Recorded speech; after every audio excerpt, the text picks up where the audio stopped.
Welcome to wrestling remakes Tamil channel. இந்த வீடியோவில் எதை பற்றி பார்க்க போகிறோம்னா அண்ட் ரோமன் ரெய்ன்ஸ் vs செத் ராலின்ஸ்க்கான மேட்ச் ரெஸ்ல்மேனியாவோட பேக்கப் பிளானை இப்போதைக்கு WWE புக் பண்ணியிருக்காங்க. அண்ட் ட்ரூ மேக்கின்டரோட பிளான் என்ன, அண்ட் லோகன் பால் இப்போதைக்கு WWE ஃபேன்ஸ் எல்லாம் ஹேட் பண்ண ஆரம்பிச்சாங்க. ராக்கோட கரண்ட் ஸ்டேட்டஸ் என்ன அப்படின்றத பார்க்கலாம். மறக்காம சேனலுக்கு புதுசாக வந்ததுன்னா சப்ஸ்கிரைப் பண்ணிக்கணும்பா.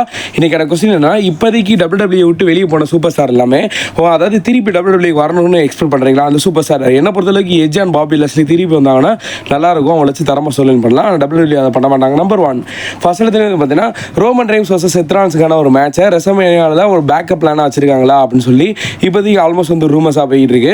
என்ன பிளான்னா, இப்போ நடக்க போகிற எலிமினேஷன் சாம்பியன் பேப்பர்-வியூவில் வந்து பார்த்தீங்கன்னா 6 பேர் வந்து உள்ள வந்து கண்டிப்பாக வந்துருவாங்க. அதில் இன்னும் செத் ராலின்ஸ் மட்டும் செத் ராலின்ஸ் vs ஃபின் பாலருக்கான மேட்ச் இருக்கு. அது மட்டும் இல்லை, இங்கே ஸ்மாக் டவுன் பிராண்டில் வர ஒரு மேட்ச் இருக்கு. இங்கே Braun Strowman and Damian Priest and Jacob இருக்காங்க. இதெல்லாம் போக இப்போதைக்கு எதனால இந்த ஒரு மேட்ச் வந்து பேக்கப் பிளானாக வச்சிருக்காங்க அப்படின்னு ஒன்று கேட்டீங்கன்னு வச்சுக்கோங்களேன். ஃபர்ஸ்ட் எடுத்தோன்னு ராயல் ரம்பில் ஃபர்ஸ்ட் செத் ராலின்ஸ் தான் ரோமன் அட்டாக் பண்ணியிருந்தாங்க. அந்த ரெண்டு பேருமே அந்த ஒரே ஃபிலிமில் இருந்த மூமெண்ட்லாம் கண்டிப்பாக யாரும் மிஸ் பண்ணிக்க மாட்டீங்க. இப்போதைக்கு என்ன பிளான்னா, ஒருவேளை சிஎம் பங்க் வந்து பார்த்தீங்கன்னா அங்கே எலிமினேஷன் சாம்பியன் பேப்பர்-வியூவில் வின் பண்ணிட்டாருன்னு வச்சுக்கோங்களேன். வின் பண்ணி ரெஸ்ல்மேனியா கோடி கூட போயிட்டாருன்னா இப்போதைக்கு எலிமினேஷன் சாம்பியன் பேப்பர்-வியூ வந்து பார்த்தீங்கன்னா சீனாக்கு ஃபேவராக இல்லை, சிஎம் பங்க் ஃபேவராக தான் இருக்குது. சிஎம் பங்க் வின் பண்ணிட்டாருன்னா இப்போ ரோமன் vs செத் ராலின்ஸ்க்கான மேட்சை ரெஸ்ல்மேனியா வந்து பண்ணிடுவாங்க அப்படின்ற மாதிரி சொல்கிறாங்க. இது வந்து ரோமனோட பேக்கப் பிளான். எப்போ இருந்தாலுமே ரோமனை ரெஸ்ல்மேனியா மேட்ச் வந்து பண்ண தான் வைப்பாங்க. இப்போதைக்கு எலிமினேஷன் சாம்பியன் பேப்பர்-வியூவில் எதுக்காக வேஸ்ட்டாக ரோமனை பின் பண்ண வைக்கணும்ன்றக்காக தான் இந்த மாதிரி இன்ஜூ சொல்லி தட்டி கழிச்சாங்க. அண்ட் நெக்ஸ்ட் வந்து பார்த்தீங்கன்னா லோகன் பால் பற்றி இப்போதைக்கு லோகன் பால் வந்து பார்த்தீங்கன்னா WWE ஃபேன்ஸ் வந்து ஹேட் பண்ண ஆரம்பிச்சாங்க. அதுக்கு மெயின் ரீசன் என்ன, லாஸ்ட் நடந்த மண்டேன்றால லோகன் பால் vs ராமஸ்டூடியோக்கான ஒரு மேட்ச் நடந்துச்சு. இந்த மேட்ச்சில் ராமஸ்டூடியோ 55 வயசு ஆனாலும் பெர்ஃபார்மன்ஸ் வைஸில் வேற லெவல் பண்ணியிருப்பாரு. இந்த மேட்ச்சில் என்னன்னா ஃபேன்ஸ் எல்லாம் எக்ஸ்பெக்ட் பண்ணது என்னன்னா, லோகன் பாலை பீட் பண்ணி ராமஸ்டூடியோ வந்து பார்த்தீங்கன்னா எலிமினேஷன் நம்பர் கூண்டுக்குள்ளே போயிடுவார் அப்படின்ற மாதிரி எக்ஸ்பெக்டேஷன் இருந்துச்சு. ஆனால் அதெல்லாம் வந்து பார்த்தீங்கன்னா டிசப்பாயின்மெண்ட் பண்ணிட்டாங்க. லோகன் பால் வந்து பார்த்தீங்கன்னா ராமஸ்டூடியோ தோக்கடிச்சது அது வந்து சத்தியமாக யாராலையும் ஏற்றுக்க முடியலை. ஏன்னா ராமஸ்டூடியோ வந்து பார்த்தீங்கன்னா 2025 ரிட்டைர்மெண்ட் ஆக போகிற சூப்பர் ஸ்டார் அவர் ஒரு ஆள். ஆனால் அவர் வந்து WWE கண்டிக்கவே மாட்டாங்க, உண்மையிலே ரொம்ப பாவம். ஆனால் இவருக்கு ரிட்டைர்மெண்ட் வந்து அது சாதாரண முடியுமான்னு என்னன்னு தெரியல. ஒருவேளை அந்த மாஸ்க்கை கழட்டி அசிங்கப்படுத்தி இந்த மாதிரி ரிட்டைர்மெண்ட் பண்ணாலும் பண்ணுவாங்க. WWE அந்த மாதிரி ஆளுங்க தான். ஏன்னா ஜான்சினா ரிட்டைர்மெண்ட் அண்ட் கோல்ட்பர்க் கூட ஏதோ ரிட்டைர்மெண்ட் ஆனால் தெரியாமல் இருக்காரு. அண்ட் ஜான்சன் ரிட்டைர்மெண்ட்டு கொண்டாடுறாங்க, ஆனால் ராமஸ்டூடியோ வந்து கண்டுக்க மாட்டாங்க. உண்மையிலே அது வந்து பாவம். ஆனால் இப்போதைக்கு அதனால தான் லாஸ்ட் எலிமினேஷன் சாம்பியன் பேப்பர்-வியூவில் கூட கலந்துக்க முடியாமல் பண்ணிட்டாங்களே அப்படின்னு ரொம்ப டிசப்பாயின்மெண்ட் இருக்காங்க. லோகன் பாலை ஹேட் பண்ணுறாங்க. நெக்ஸ்ட் நம்பர் 2 இப்போதைக்கு மளிகை பிளாக் வந்து பார்த்து மளிகை பிளாக் அண்ட் மீரோனா நம்ம ரூசி WWE ரூசி அண்ட் ரிக்கி ஸ்டாக் இவங்க 3 பேர் வந்து பார்த்தீங்கன்னா இப்போதைக்கு இந்த மந்தோட ஃப்ரீ ஏஜென்ட் ஆகிட்டாங்க. எல்லாம் AEW விட்டு வெளியே வந்துட்டாங்க.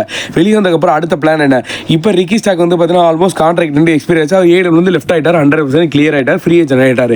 இன்னைக்கு நடந்த NXT ஷோலாம் உள்ள வந்துட்டார். உள்ள வந்து அவர் என்னமோ அதாவது அடுத்த ஃபியூச்சர் சாம்பியனாக நான் வந்து ப்ரூவ் பண்ணுறேன்ட்டார் ரிக்கி ஸ்டாக். ஓகே, அடுத்து மீரோ அது ரூசே இருக்கார்ல, அவர் வந்து பார்த்தீங்கன்னா அவர் ஃப்ரீ ஏஜென்ட் ஆகிட்டார். அவர் இப்போதைக்கு என்ன பிளான் வச்சுருக்கா, WWE ரிட்டர்ன் பண்ணாமல் அவர் TNA ரெஸ்லருக்குள்ளே கொண்டு போகிறதா ஒரு பிளான் போய்கிட்டு இருக்கு. ஏன்னா இப்போதைக்கு WWE வந்து ஒரு வேளை சோனி 10-4 வந்து வாங்கலை அப்படின்ற முடிவு ஆயிடுச்சுன்னா TNA ரெஸ்லர் சோனி 10-4 கொண்டு வரதா ஒரு பிளான் இருக்கு. அதனால TNA ரெஸ்லருக்கு இப்போதைக்கு ஒரு சூப்பர் ஸ்டார்லாம் மூவ் பண்ணிக்கிட்டு இருக்காங்க. ஏன்னா 2 மல்டி-இயர் கான்ட்ராக்ட் சென்ட் பண்ணியிருக்காங்களே.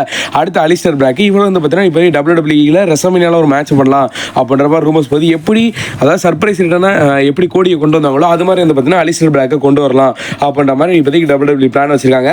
என்னன்னு பார்ப்போம். இவங்க எல்லாத்தையும் கொண்டு வந்தாலும் கரெக்டாக அந்த ஸ்டோர் லைன் வச்சு அவங்கள வந்து பெரிய சூப்பர் ஸ்டாராக கடைசி வரைக்கும் காட்டிக்கிட்டு இருக்கணும். அந்த மாதிரி அவங்க பண்ண மாட்டாங்க. கொஞ்சம் நல்லா கொண்டு போய் டக்குன்னு அமைக்கிறாங்க. பார்ப்போம் என்ன நடக்குதுன்னு. நெக்ஸ்ட் வந்து பார்த்தீங்கன்னா நிக்கி பெல்லா பற்றி இப்போதைக்கு நிக்கி பெல்லா வந்து பார்த்தீங்கன்னா தன்னோட பெர்ஃபார்மன்ஸ் சென்டர் அந்த ட்ரைனிங் சென்டரில் வந்து பார்த்தீங்கன்னா அவங்க வந்து ட்ரைனிங் எடுத்துக்கிட்டு இருக்கமா ஒரு வீடியோ ஃபுட்டேஜ் வந்து லீக் ஆயிருக்கு. அவங்க ராயல் ரம்பரில் வந்திருந்தாலும் அப்போ வந்து அவங்க வந்து அதாவது ஃபிட்டாக இல்லையா, அப்போ இருக்கிற 30 ஆளை போட்டீங்க, அதான் வைத்தறிச்சல். ஆனால் இப்போதைக்கு அவங்க வந்து பார்த்தீங்கன்னா அவங்க வந்து ட்ரைனிங் எடுத்துக்கிட்டு இருக்காங்க. மேபி ரெஸ்ல்மேனியா மேட்சுக்காக வந்து ட்ரைனிங் எடுத்துக்கிறாங்க என்னன்னு தெரியல. அண்ட் பார்க்கலாம் இவங்களை வச்சு என்ன மாதிரி ஸ்டோரி பண்ணுறாங்கன்ட்டு. அண்ட் நெக்ஸ்ட் வந்து பார்த்தீங்கன்னா நம்பர் 3 மெயின் ஈவென்ட் ஜேவுசோ லாஸ்ட் நடந்த மண்டே நைட்ரால வந்து பார்த்தீங்கன்னா சேலஞ்ச் பண்ணிட்டாரு குந்தரா. ஆல்மோஸ்ட் ரெஸ்ல்மேனியால இவர் தான் ஃபேஸ் பண்ண போறான்னு கன்ஃபார்ம் பண்ணிட்டாங்க. மேட்ச் கார்டும் கிரியேட் பண்ணிட்டாங்க. வேர்ல்டு ஹெட் சாம்பியன் கூட மெயின் ஈவென்ட் ஜேவுசோ மோத போறாரு.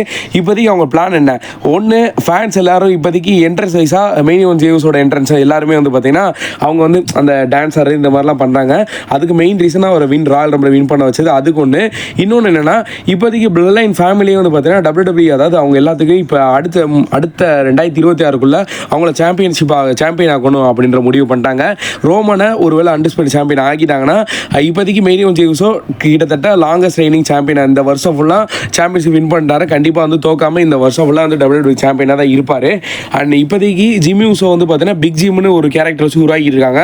இவர் maybe universal state champion win பண்ணலாம் அப்படின்ற மாதிரி வந்து ரூமர்ஸ் போகுது.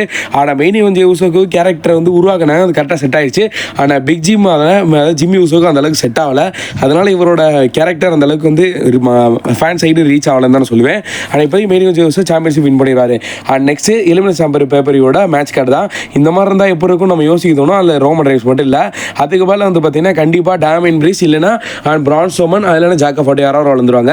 ஆனால் என்ன பொறுத்தளவுக்கு செத்ரால்ஸ் இதில் வின் பண்ணி வந்துருவார் எம்டிஆர் இருக்கிறதுல. ஆனால் இன்னொன்று பிரான் ஸ்ட்ரோமன் வந்து வேறு லெவலாக இருக்கும். ஆனால் WWE எப்படி இருந்தாலும் டேமியன் பிரிஸ் தான் கொண்டு வந்துருவாங்க. அதுக்கு மெயின் ரீசன் இங்கே ட்ரூ மேக்கின்டையர் இருக்கார். ட்ரூ மேக்கின்டையருக்கு டேமியன் பிரிஸ் ஒரு பகை உருவாக்கிட்டு இருக்காங்க. அது மட்டும் இல்லை, ஜாக் ஆஃப் பிரான் ஸ்ட்ரோமனுக்கும் மேட்ச் வைக்கும் போது எப்படி இருந்தாலுமே அவங்க ரெண்டும் சண்டை போட்டு ஏதாவது ஒரு டிஸ்ட்ராக்ஷன் ஆகி அங்கே டேமியன் பிரிஸ் வின் பண்ணிட்டு போயிடுவார். அதனால் ஜாக் ஆஃப் அண்ட் பிரான் ஸ்ட்ரோமனுக்கு எலிமினேஷன் சாம்பர் பேப்பரில் இன்னொரு மேட்சை கொண்டு கொடுத்துருவாங்க. இந்தியா பக்கம் எலிமினேஷன் சாம்பர் உமன் டிவிஷன் பார்த்தோன்னு வச்சுக்கோங்களேன், இப்போ எம்டிஆர் இருக்க ரோக்ஸன் பிளஸ் வந்து வரலாம், அதிக சான்ஸ் இருக்குது. அண்ட் இன்னொரு கார்டு வந்து யாருன்னு தெரியல, எனக்கு தெரிஞ்சு WWE பஞ்சத்தில் அடிபட்ட மாதிரி ஒரு பிளான் பண்ணாங்கன்னு வச்சுக்கோங்களேன். நயோமியை தூக்கி போட்டுருவாங்க. 2 டாக் டீம் சாம்பியன் வந்து பார்த்தீங்கன்னா உள்ளே இருப்பாங்க. என்னடா அது மொக்க அப்படி பண்ணால் சத்தியமாக வழங்காமல் போயிடும். அண்ட் இப்போ NXTல கூட ஒபே ஃபெமிக்கும் அண்ட் டாக் டீம் சாம்பியன் வந்து 2 ட்ரிபிள் ட்ரீட்டாக போட்டு வச்சிருக்காங்க. அது என்ன நடக்குதுன்னு தெரியல. அண்ட் நெக்ஸ்ட் இந்த final boss grade one rock பற்றி இப்போதைக்கு ராக்கோட ரெசல்மேனியாவோட ஸ்டேட்டஸ் என்ன அப்படின்னு வந்து ஒரு சிலர் வந்து கேட்டிருந்தீங்க. ஏன்னா இப்போதைக்கு ராக் வந்து பார்த்தீங்கன்னா ரெசல்மேனியாவில் வர அதிக சான்சஸ் இருக்குது. ஆனால் மேட்ச் பண்ண மாட்டார். இது ஆல்மோஸ்ட் நான் 100% அடிச்சு சொல்லுவேன். நீங்கள்லாம் எக்ஸ்பெக்ட் பண்ணுற மாதிரி இந்த ராக் வருவார், வந்து ரோமனை வந்து ஃபேஸ் பண்ணார், இல்லை கோடியை ஃபேஸ் பண்ணார் அப்படின்னு மேட்ச் நடக்கும் அப்படின்னு நினச்சிக்கிட்டு இருந்தீங்கன்னா அந்த கனவு எல்லாத்தையுமே ஒரு பெரிய மண்ணாரியை தூக்கிட்டு வந்து மண்ணை போட்டு முதச்சிருங்க. அவ்வளோதான். இதெல்லாம் நடக்க சான்ஸ் வந்து ரொம்ப கம்மி. வெறும் 10%. என்ன பொறுத்தளவுக்கு 10% தான் சான்ஸ் இருக்குது ராக் மேட்ச் பண்ணுறதுக்கு. ஆனால் ராக் வருவார். வேணா அந்த ஏதாவது இப்போ TKO மெம்பராக இருக்கிறதுனால மேபி வந்து அவர் வந்து செக்மெண்ட் பண்ணலாம், அப்பீரன்ஸ் ஆகி ஏதாவது ஸ்டார்ட் பண்ணி வைக்கலாம். இந்த போன ரெசல்மேனியாவில் பண்ணாங்க தெரியுமா, 84,000 மக்கள்லாம் இருக்காங்க இந்த ரெசல்மேனியாவில். அதாவது லாஸ்ட்டாக ஒரு 10 வருஷத்துக்கு முன்னாடி நினைக்கிறேன் ராக் இந்த மாதிரி வந்திருந்தாரு. வேணா இந்த மாதிரி வந்து ராக் வந்து அப்பீரன்ஸ் ஆகலாம், ஒரு செக்மெண்ட் பண்ணலாம் அப்படின்னு சொல்கிறாங்க. அண்ட் நெக்ஸ்ட் சிஎம் அங்கே இப்போ இருந்ததுன்னா இப்போதைக்கு ஜான்சனை கூட ஒரு மேட்ச் பண்ணணும் ஒரு ஆர்வமாக இருக்காரு. அதாவது டேக் மேட்ச் பண்ணணும், ஜான்சனா சிஎம் டீமாக இருக்கணும் அப்படின்னு வந்து எக்ஸ்பெக்ட் பண்ணுறாரு. அது மட்டும் இல்லை, ஜான்சனை இப்போதைக்கு எல்லாரும் வந்து கார்னர் பண்ண ஆரம்பிச்சாங்க.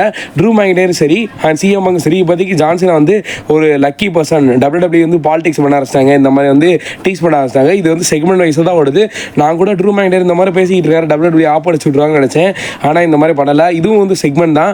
அண்ட் எல்லாரும் இப்போதைக்கு ஜான்சனா வின் பண்ண மாட்டார் அப்படின்ற மாதிரி சொல்கிறாங்க. பாவம் என்ன நடக்குது. நம்பர் 5 இந்த ட்ரூ மேக்கின்டையருக்கு வந்து பார்த்தீங்கன்னா இப்போதைக்கு செக்மெண்ட் மாறிடுச்சு அப்படின்ற மாதிரி ஒரு சைடு போயிருந்தாலும் இப்போதைக்கு ட்ரூ மேக்கின்டையர் அந்த செக்மெண்ட்டுக்குள்ளே இருக்கிறதுக்காக ஒரு பிளான் வச்சிருக்காங்க WWE. அதான் இந்த எலிமினேஷன் சாம்பர்.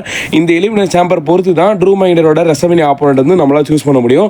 அதாவது என்னன்னா, ஒருவேளை டேமியன் பிரிஸை வந்து ட்ரூ மேக்கின்டையர் வந்து பார்த்தீங்கன்னா ராயல் நம்பரை தள்ளி விட்டனால அதை கார்னர் பண்ணியே அந்த ஸ்டோர் லைன் வச்சு இந்த எலிமினேஷன் சாம்பர் பேப்பில் இவங்க ரெண்டுத்துக்கான அடிச்சு செஞ்சாங்கன்னு வச்சுக்கோங்களேன், கண்டிப்பாக ரெசல்மேனியாவில் இவங்க ரெண்டுத்துக்கான மேட்ச் தான் நடக்கும். அப்படி இல்லை ட்ரூ மேக்கின்டையர் ஒருவேளை, ஏன்னா இங்கே சிஎம் பங்கும் வந்து பார்த்தீங்கன்னா ட்ரூ வந்து டீஸ் பண்ணியிருக்காரு, ஒருவேளை ட்ரூ மேக்கின்டையர் அகைன் இந்த சிஎம் பங்க் கூட ஸ்டோர் லைன் பண்ணாருன்னா அடுத்த ஸ்டோர் லைன் சேஞ்ச் ஆகலாம். என்னன்னு பார்ப்போம்.